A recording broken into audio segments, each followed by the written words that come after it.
welcome to the FlightBridgeED Podcast series. Hey everybody, this is Eric with you with FlightBridgeED. Today we're going to do a podcast on identifying the horsepower. And I know that some of you may be wondering, well, what the heck does that mean? I did a podcast earlier in the year on end-tidal CO2, and we kind of looked at it as related to ventilation and regulation of your CO2 and how we monitor that, why we monitor that, and the importance.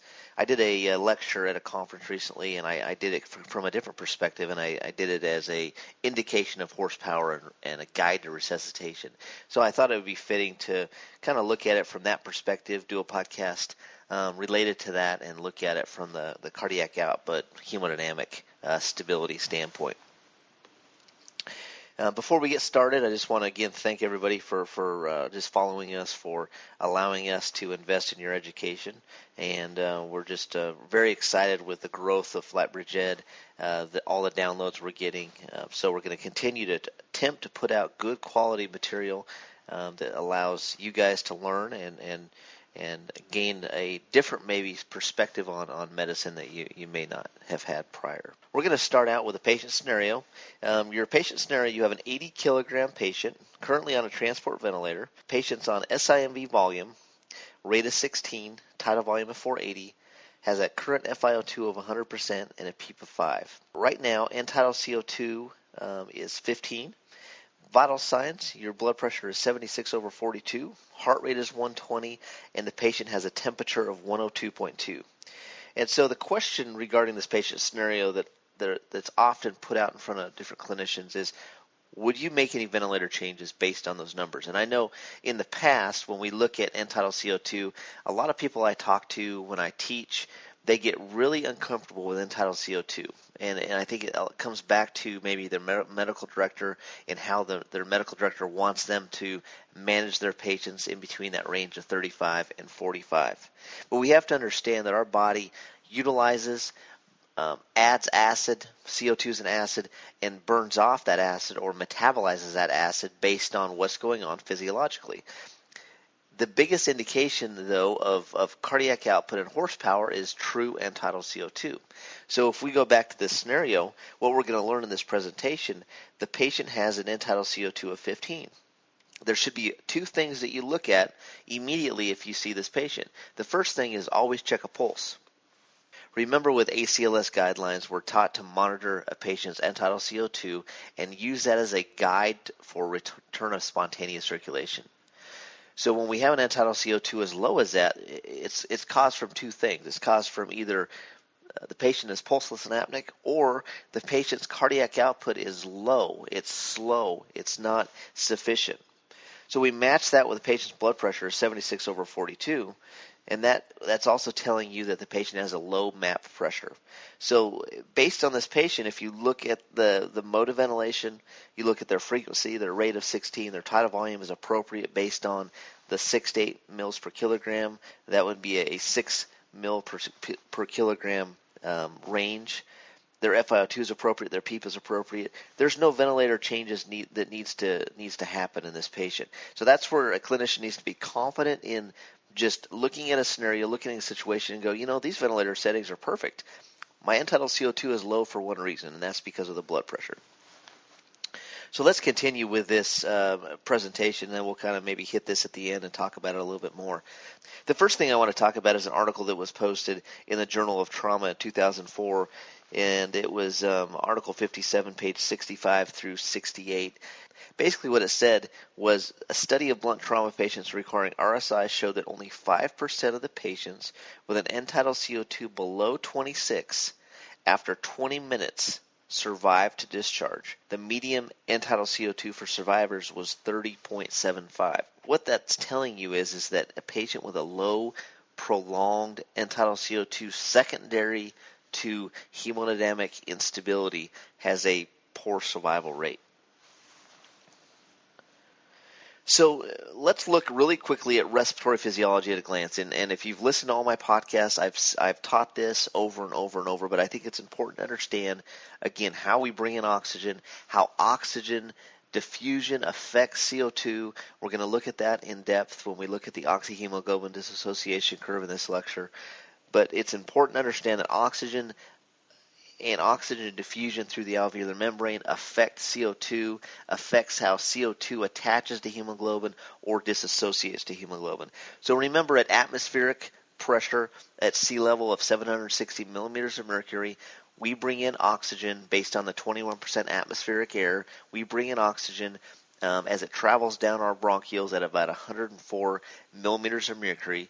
As it travels into our alveolar membrane, or alveolar sacs, I should say, and it diffuses through that alveolar membrane, we have blood that's returning from the heart, deoxygenated, that has a PO2 of about 40. So we're going from a higher concentration to a lower concentration. That is equalizing. So that oxygen molecule that's diffusing through the alveolar membrane is diffusing, and it's dissolving in plasma, and it's attaching to hemoglobin. Remember that hemoglobin is a storage space for oxygen. The plasma is kind of a secondary thing. Only 2% of O2 is dissolved in the plasma. But as that blood is traveling through our body, the body pulls the oxygen from the plasma first, and then if there's a bigger need for oxygen, then it starts pulling from the hemoglobin. So that's where the hemoglobin is, that storage unit. The plasma is actually the area that our body pulls from first. CO2 diffuses 20 to 40 times more efficiently than oxygen. And if we remember back from our gas law, Henry's law, we said that to improve oxygenation, we need to improve the concentration. So we go from a 21% to 100%. The next thing we do is we increase the surface area. So essentially what we're doing is we're increasing alveolar space, making that alveolar membrane a little bit bigger so we have more area for diffusion.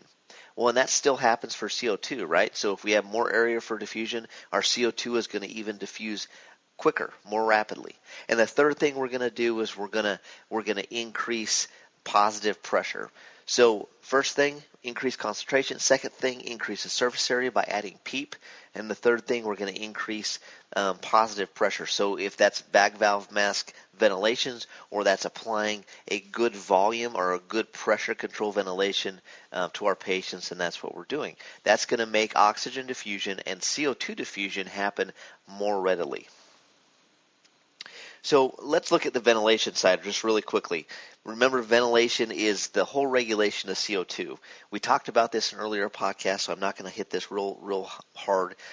Anything CO2-wise greater than 45 millimeters of mercury is telling us that we have alveolar hypoventilation. On the contrary, if we have a low number, a number below 35, we have alveolar hyperventilation. So our patient is actually breathing too fast. The two ways that we monitor CO2, remember, is qualitative versus quantitative monitoring, entitled CO2 monitoring. So qualitative is kind of the old way. We have the easy cap. We put that on our ET tube once the patient has been intubated.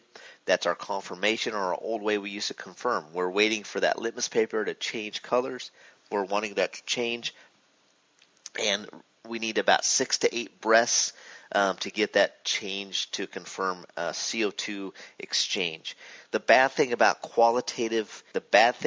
a qualitative device is that any acid, vomit, blood, anything that gets on that litmus paper can give you a false reading.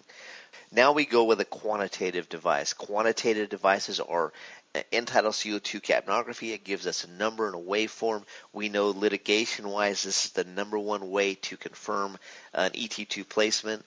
It protects us from people suing us. It makes us very aware of tube placement, or if we lose that tube. All right. That number, though, is the guide that we're going to use to monitor how our hemodynamic status is basically staying normal, increasing or decreasing. It's going to be the quickest way, number one, to identify if we lose our ET tube, but it's also going to be a second-by-second indication of hemodynamic stability. So when we look at how all this works, we have to identify or understand two aspects of diffusion. The first thing we need to look at is what's called dead space ventilation. Dead space ventilation is essentially respiratory failure that does not change when we increase O2. Okay, so dead space ventilation is due to a cardiac output failure, and those different things could be just a cardiogenic shock secondary to left-sided failure. It could be a pulmonary emboli. That would be a massive shunt that causes dead space ventilation, where you do not have blood returning from the heart passing the lungs efficiently. So when we talk about cardiac output, how that affects that. Imagine we have a river, and the river normally runs very, very efficiently, very fast. It passes by the lungs, and you have no problem. You have CO2 that jumps off, O2 that jumps on.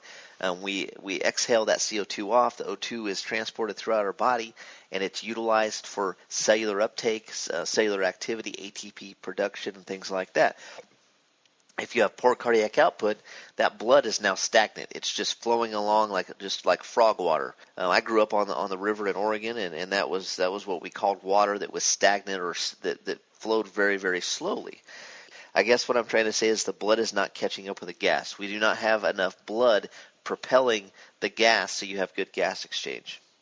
So that's the big aspect of why you would have or see a drop in your end-tidal CO2 number would be because of dead space ventilation. The other aspect to look at is what's called venous admixture, or VQ mismatch. And we've talked about VQ mismatch in the past when we did our oxygenation versus ventilation podcast.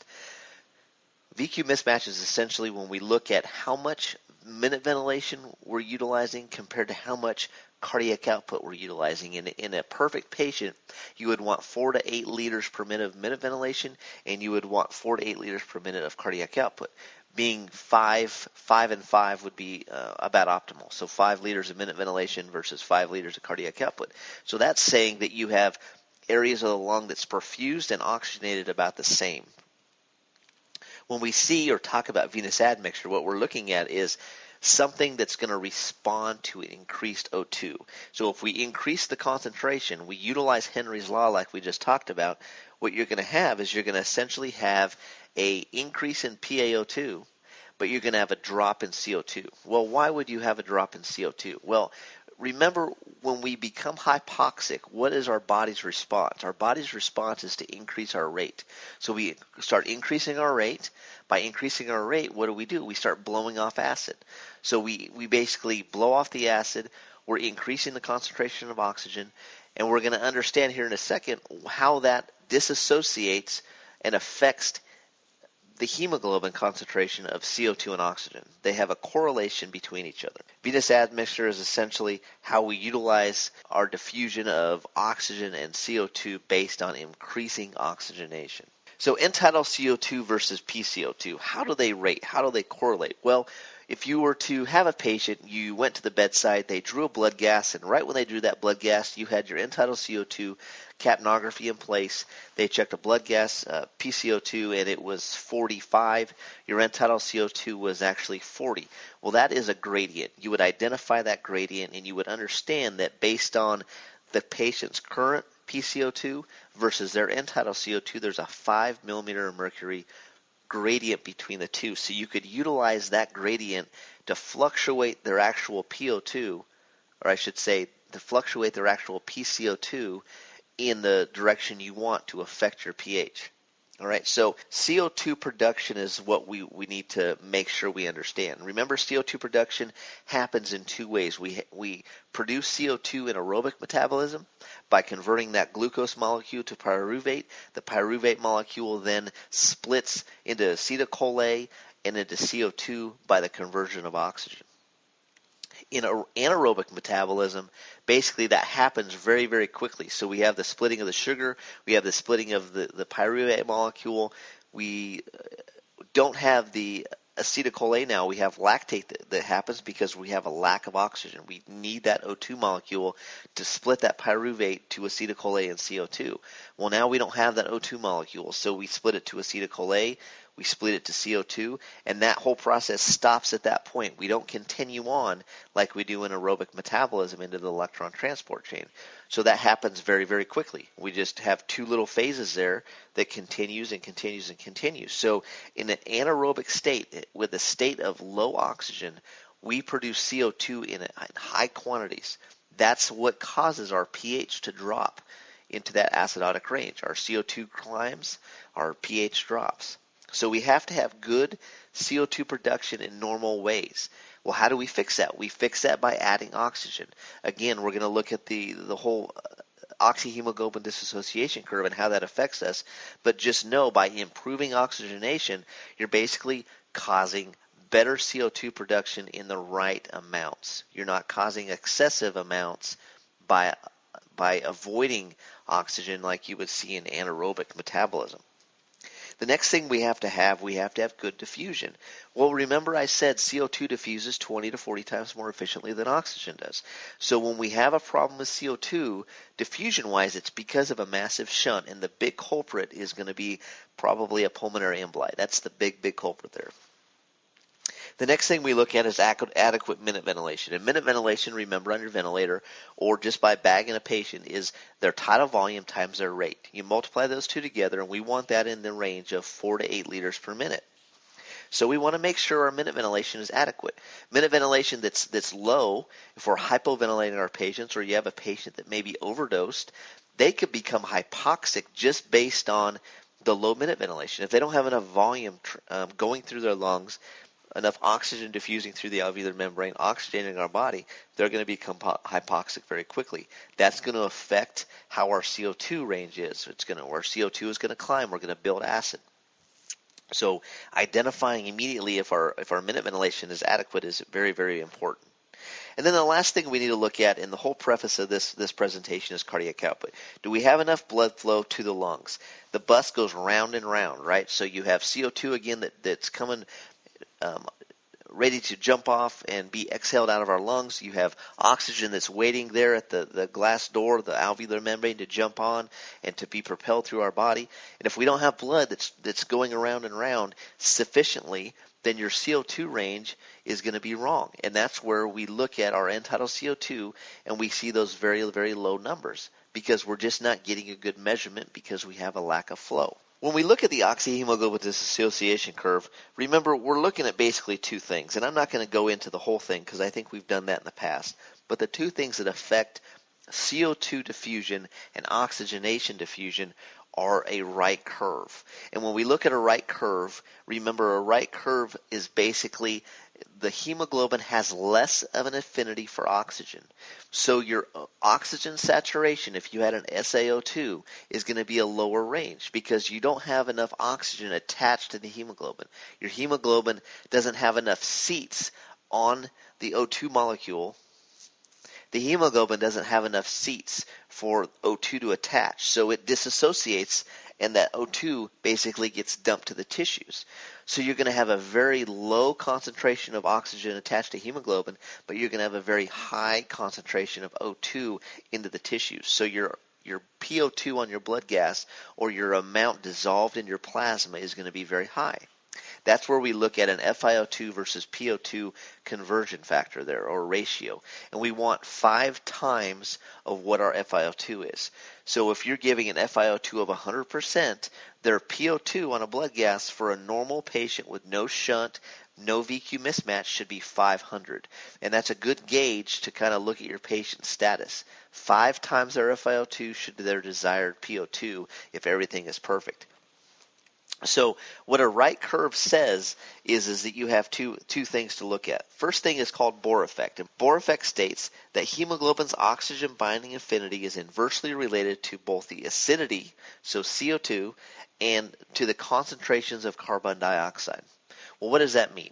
Well, when we increase our amount of acid in a metabolic or respiratory acidosis, we increase the amount of CO2. Well, that CO2 has to be metabolized and it goes somewhere. We only have 4 seats on this hemoglobin molecule. And so what happens is you have hydrogen that attaches because in an acidotic state you have an abundance of hydrogen. You have CO2 that attaches and you have limited room for O2 to attach to that hemoglobin molecule. All right? So that's Bohr effect. Haldane effect is the opposite of that. And what that states is if we increase our oxygen concentration, what happens is that we start disassociating the hemoglobin for CO2. And so the definition would be this. The Haldane effect describes how oxygen concentrations determine hemoglobin's affinity for carbon dioxide. For example, high oxygen concentrations essentially enhance the unloading of carbon dioxide. So if we improve our O2 concentration, we have an abundance of O2 floating around in our body, we're going to start displacing that CO2 off that hemoglobin. So remember we have 4 seats. Those 4 seats maybe were encompassed by two CO2 molecule is a hydrogen molecule and an O2 molecule. Now, basically what we're doing is we're displacing one of those CO2 molecules for another oxygen molecule. And so by improving oxygenation, again, we're going back to oxygenation. Oxygenation truly fixes everything. So essentially what you're doing is you're disassociating that CO2 off that hemoglobin molecule. Our body's able to metabolize that into hydrogen and into bicarb, and we start converting that and blowing that off if we start getting rid of that stuff. So that's essentially a right shift on the hemoglobin curve, and how that relates to how CO2 production, how CO2 diffusion, and how all that kind of intertwines with cardiac output. Well, how does that intertwine with cardiac output? When we look at cardiac output is essentially driven by oxygenation. And there's two ways we can look at that. We have a supply problem or we have a demand problem. And oftentimes we think that we're giving sufficient amounts of oxygen because that's what the book says or whatever, but our demand far exceeds what we're actually giving.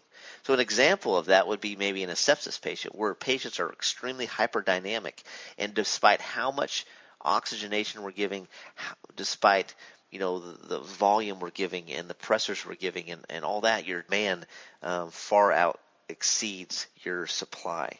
So we have to always remember that and kind of think about that when we're dealing with our patients. So the next thing, again, is we go back to cardiac output. Cardiac output, do we have enough blood flow to the lungs? How can we optimize that? Well, the first thing we're going to do is we're going to always make sure we fill the tank.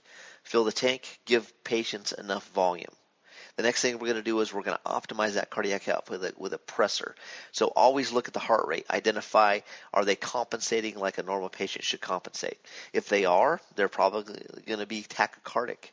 If they're tachycardic like that, you need to start with a pressor that's going to be very alpha specific.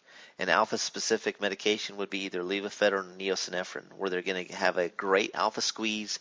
You're going to have very little heart rate effects. Well, why do we want to worry about that? Why don't we go with a simple medication like dopamine? Well, remember, dopamine is very chronotropic. You have a lot of effects on heart rate, and you have very small effects inotropic-wise. So you don't have as much squeeze. You have more heart rate effects. Well, if you have a patient that's already tachycardic and you give them a medication that's going to increase their heart rate even more, well, what you're doing is essentially you're decreasing what's called diastolic filling and diastolic clearing.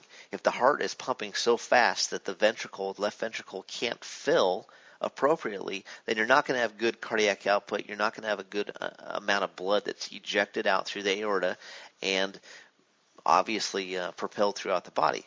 Well, that could be the biggest aspect of this end-tidal CO2 number being low. It could be as simple as augmenting diastolic filling and clearing. So by giving a medication like Levophed or neosynephrine, essentially what you're doing is you're going to start squeezing your vessels. You're going to start increasing SVR. That SVR is going to translate to a better efficiency of the heart. The heart is going to slow down its rate. It's going to allow for better diastolic filling, better diastolic clearing. That aorta is going to expand. It's going to slap shut. It's going to propel blood throughout the body much more efficiently, and you're going to start seeing your blood pressure and your MAP start rising. You can then, once you get a blood pressure that's a little bit better, you can start augmenting that with a good inotropic medication like dobutamine. And that's going to even help even more. If you have an SVR that's extremely high like that, and you don't have enough diastolic clearing or filling, again, adding a medication like dobutamine is going to be great because the initial properties are vasodilatory in effect. It's going to cause a kind of a relaxation of the heart. It causes some dilation, but it allows that filling and then gives it that squeeze, that inotropy to propel that blood out. So again, you're augmenting it in two different ways. Alpha-wise with the neosynephrine or Levophed, and then inotropic-wise once you get a blood pressure that's sufficient enough to handle that initial vasodilation from that medication. And that's essentially fixing that cardiac output problem. And you're going to start seeing a slow rise in that end-tidal CO2. The next thing we need to look at is we need to identify or understand that there's no difference in a trauma patient, a sepsis patient, or a cardiac arrest patient. You have to identify first if you have a pulse. So anytime you see a precipitous drop in your end-tidal CO2 number, always check a pulse first.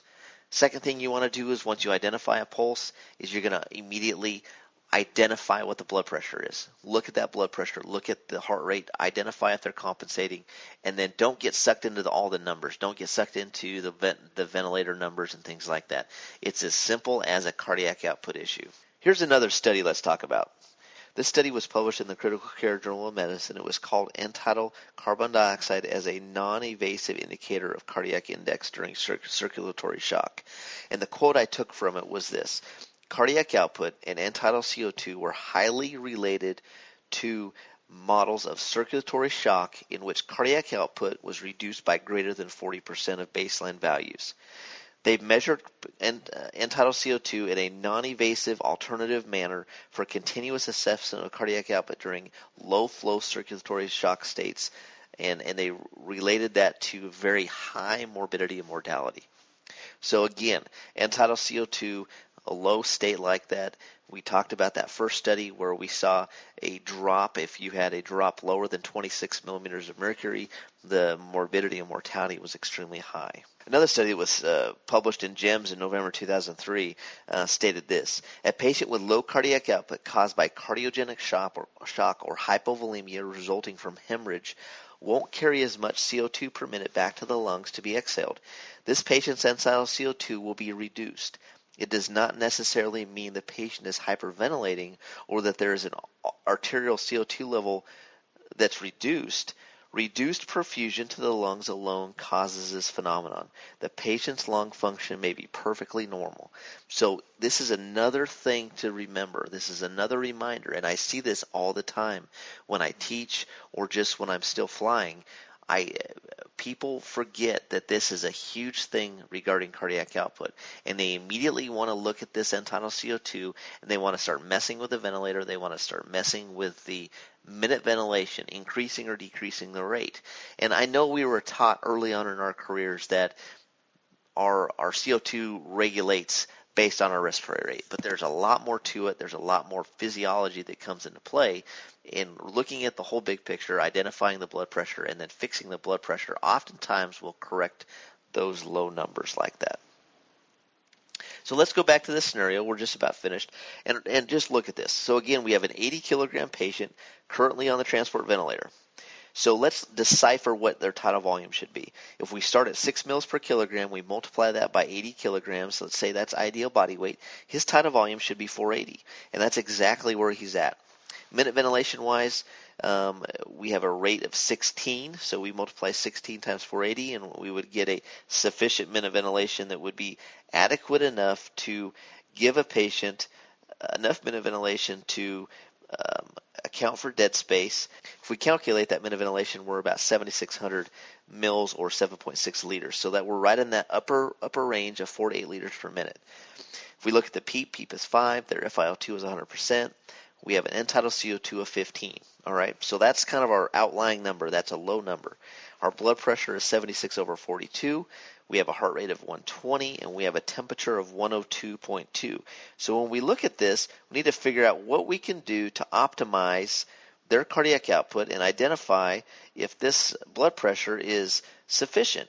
And the first thing we should identify is what the MAP pressure is. And if we did the math, the MAP pressure on this patient is about 52, 53. So that's low. Remember, we want to maintain a MAP pressure about 60 to 65. We know that that gives us a good perfusion to our brain and our kidneys. So we would want to do something to augment that and improve that. We wouldn't want to change anything on the ventilator because his minute ventilation is appropriate. It's not too high. It's not too low. Augmenting that blood pressure, dropping that heart rate down a little bit is going to improve that end-tidal CO2 number. The other thing to look at is the patient's got a temperature of 102, so he could be a sepsis patient, could be an infectious response, something like that. Some inflammatory response is going on. So just based on that temperature, the heart rate is going to be elevated based on that. So with this patient, I wouldn't touch anything with the ventilator settings at all. I would worry about that blood pressure. I would understand that this end-tidal CO2 number is indicative of that cardiac output only. I would confirm I have a good pulse. I would monitor that pulse closely. And I would work on improving the hemodynamic status on this patient to get that end-tidal CO2 number. So how would you document this? Well, I would document it just like it is. I would explain my thought process. The medical directors aren't going to know that you're thinking critically unless you explain why you're doing something. So not documenting that you understand why this end tidal CO2 is 15 is going to probably lead you down a road where they're going to question your care. So document that you understood that this end tidal CO2 is low because of the hemodynamic problems, that you chose not to mess with a ventilator because you identified it was a blood pressure problem only, and then I think your medical directors will start looking at you and understand that you critically think and that you understand the physiology related. So some things to just remember. End tidal CO2 is here to stay. It's our number one, I think, monitoring tool that we can utilize for our patients. Secondly, CO2 production and optimizing oxygenation improves cardiac output. Remember, aerobic and anaerobic metabolism both produce CO2. Anaerobic, without oxygen, produces CO2 in abundance at a high rate. So always remember, we need to try to reverse that trend. Turn somebody from an anaerobic state to an aerobic state so we can have good ATP production, we can have a lower amount of CO2 production, which is going to bring our pH back up into the normal ranges. End tidal CO2 will drive your resuscitation. If you understand that it's indicative of cardiac output, it will truly drive your resuscitation and help you better manage your patients. End tidal CO2 will then always be the quickest tool to identify impending hemodynamic failure or arrest. So again, watch that closely. You start seeing that thing trend down, everything on your ventilator has remained the same, your sedation status is good, all those things, that's going to be a quick indication that things are going bad hemodynamically, not minute ventilation wise. So be looking at that, identify those problems quickly, and then fix the problem. And that's all I have, guys. I just want to thank everybody for joining me for this podcast. I really enjoyed doing this one. I think it's very interesting. Again, I want to thank everybody for following us on Twitter, for following us on Facebook. We're selling a lot of books, so thank you so much if you're one of the people out there that purchased our books. If you didn't know about our books, we have a complete 206 page full color critical care review book that encompasses everything that you would find or see for the CTRN, the CCRN, CFRN, FPC, and CCP. We're also in the final works of producing a full test bank of questions book. It's going to be called Fast Exam Prep Book. So that should be out in the next couple months. It's going to be pretty in depth. So be looking for that. And if you're interested in coming to one of our review courses, please go online, look at our live events. We've got 3 right now scheduled. We've got a few in the works around the country for January. So if you, again, have any questions, you want to reach out to me, please email me at eric@flightbridgeed.com, and I will get back to you within 24 hours. So thank you so much again for joining us, and we'll talk to you soon.